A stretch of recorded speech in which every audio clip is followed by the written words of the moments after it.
they're right in the heat of their season. The Commissioner's Cup just was finished up just the other day. And Gigi, I don't know about you, but I'm very excited to see what this end of the season is going to bring for this league. Oh my God, I'm so excited. I think a lot could change in power rankings. Talking about the cup first, though, what an interesting way. I'm still wondering if it is helping ratings or not. And we were talking earlier before the show how the NFL is so good at structuring their season. They have a finite amount of games. It's clear. It's easy for fans to follow. Oh, it's week 1. It's blah, blah, blah. And I think that the Commissioner's Cup on Thursday was the WNBA's way of doing that. Not only is it drawing the crowd back in after the Olympic and All-Star break, but it's propelling them for the rest of the season and also seeing where certain teams are at. Because I think a lot of people were expecting different outcomes of the game. So the Seattle Storm ended up beating the Connecticut Sun 79-57 on Thursday. And it was kind of a blowout and the Sun looked tired. But I think what's such an interesting and unique thing is that for the Storm, especially, you had 5 people coming back from the Olympics who had just played. And it's like, all right, they're probably jet lagged, they're probably tired. However, they're used to playing and they have this game speed inherent in them right now that other players are just getting back to. Yeah, the break, I remember before I was covering the New York Liberty game, and one of the players, Jazz Jones, said that the break was going to be good for not only mental health of players, but also physical health. And a lot of coaches were following protocol. It was to have a certain number of days off for all players so that they could have a true break if they weren't in the All-Star game or the Olympics. But for players too, that whole month is a way to reshape your game. It's people coming back from injuries now.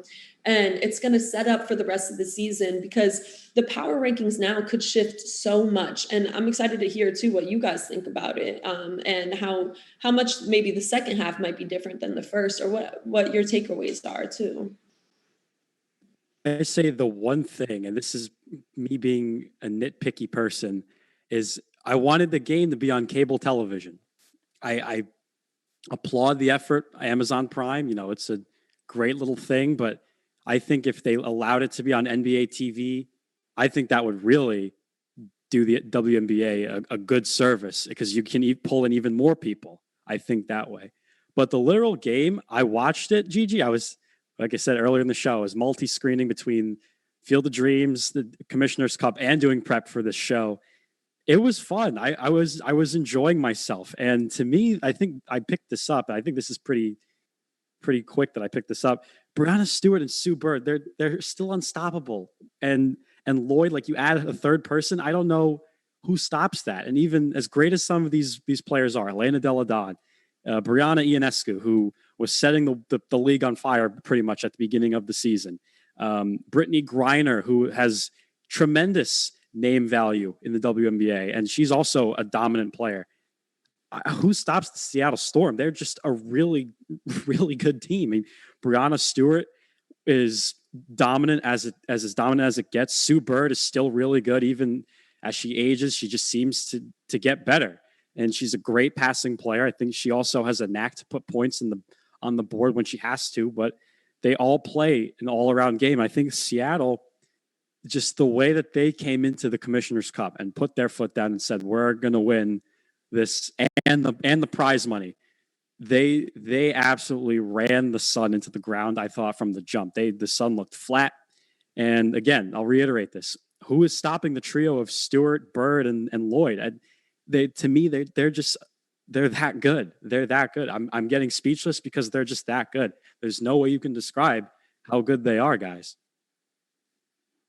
ILO, I can't believe you just referred to Amazon Prime as a nice little thing. Amazon is like literally the biggest company in the world, and you're like, oh, it's this nice little thing. Well, it's because not everyone has it, though. See, that's the thing. No, you're absolutely right. It was just very funny to hear. I also think that's something that, and this is something I have been, I've been said a couple times on the show for the last couple of months, but I think a lot of times the WNBA will wind up on streaming services or on really low-level cable channels because people will think that it doesn't get the ratings that the NBA does. But this is something we mentioned in our pre-production meeting the other day, is like it's a league that is entertaining enough where if you give it the audience that you give to the NBA, I promise people will show up. If you build it, they will come.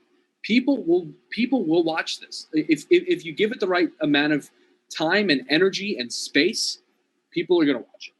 But okay, so to shift conversation here about what the second half might bring for this league, and we can get more into the New York Liberty.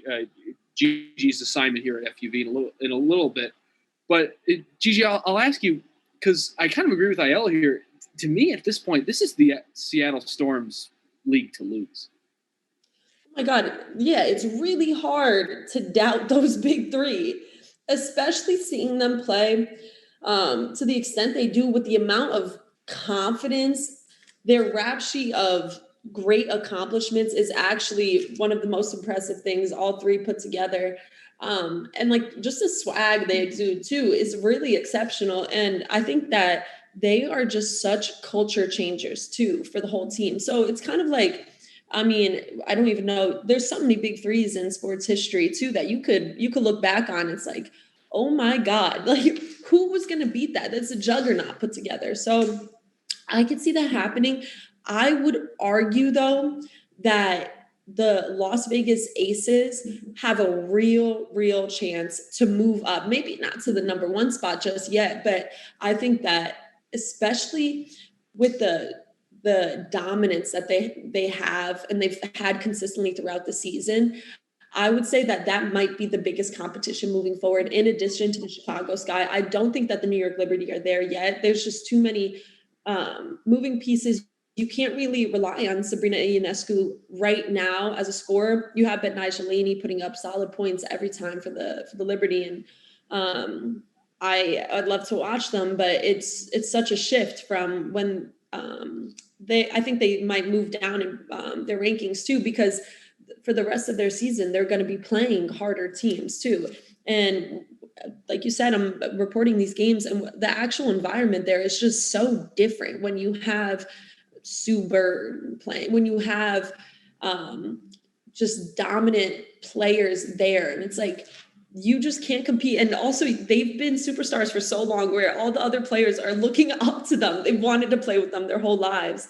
And so I think you're right in saying that you can't really stop the Seattle Storm, but I think that there will be a lot of strong contenders to do that. And some things will shift, but maybe not that number one spot, like you said. I want to give a quick little story. A couple of years ago, this is, I think, 2018, before I came to Fordham, Sue Bird was at the Rose Hill Gym. She was, where was she? I think she was diagonal from where I was sitting in the alumni section at the time. I don't remember. But point in case being, I went up to her because I knew who she was. So I go up to Sue and I said, "Oh, hi, like I'm Thomas, I'm a big fan. Like, this is really cool." And she's like, "Oh, well, thank you." And I asked her about how do you maintain longevity the way you do? And she just goes, focus. It was a one-word answer, is focus. And I go, in my head, like, that's it. Like, that will win you at WNBA championships. And Gigi, I want to jump back to your point. As great as Sabrina Ionescu is, there's the Liberty are, I don't want to say they're horrible. I think they're in a good spot. They can definitely get better, of course. That's with everybody, but I think they can get better. And they have a great building block with Sabrina. But I just, is she going to be the alpha of the team? Is she going to put her foot down and say, we're doing it the right way? We're going to focus like Sue Bird does? That's my question that I'm going to pose to you. I think that's a great question. It will be really hard to answer that, though, because there are such different people. You could tell that she is someone that they rely on completely, and she's suffering injuries of her own too, and adjusting. Again, I mean, she just drafted last year. I mean, she's basically a rookie if you think about it, if she had to play in the bubble. But I think that Sab has the ability to be that kind of focus, that determination for other players, I think she would give a similar response to. Obviously, you wouldn't probably ask her about longevity right now because she's so young, but maybe about just success and overall attitude. She would give another response where it's about the game. She is so focused when she's on the court, even if she's not putting up solid points. The way that she sees the court and she sees open looks, and I mean, she puts a little like emphasis on her passes too. Her assists are so clean usually, and she knows when people are hot. She knows who to pass it to, and she thinks about that. She knows who has a strong shot from the corner, or like who to pass it to down low, and in that way she controls the game. It's not the same way. I mean, Sue Bird obviously also too isn't putting up tremendous, overwhelming amount of points. You would rely on Breanna Stewart more for that, but I think she could give a certain level of leadership.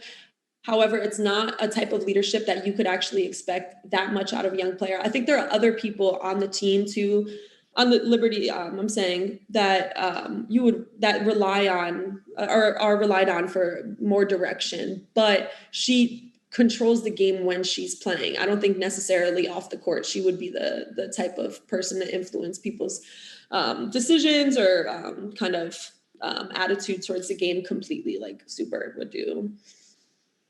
Yeah, to say what kind of player she's going to be for the remainder of her career, it's just too tough to say at this point. And I think it would be very silly of us to try and speculate on that. And just to wrap things up here about this, the Liberty are, I would argue, as Thomas was saying, they're in a good spot. I think they're going to continue to push forward. They're just not there yet, I think, is most of it is. I think Ionescu is going to continue to formulate as a player. And, the Liberty also have the most prolific three-point shooter in the league in Sammy Whitcomb, whose name we haven't even mentioned in this segment yet. A team I would want to look out for, winners of 7 straight, are the Minnesota Lynx, who were 5-7 before their current run and are now 12-7, just 3 games back of the leaders in Seattle.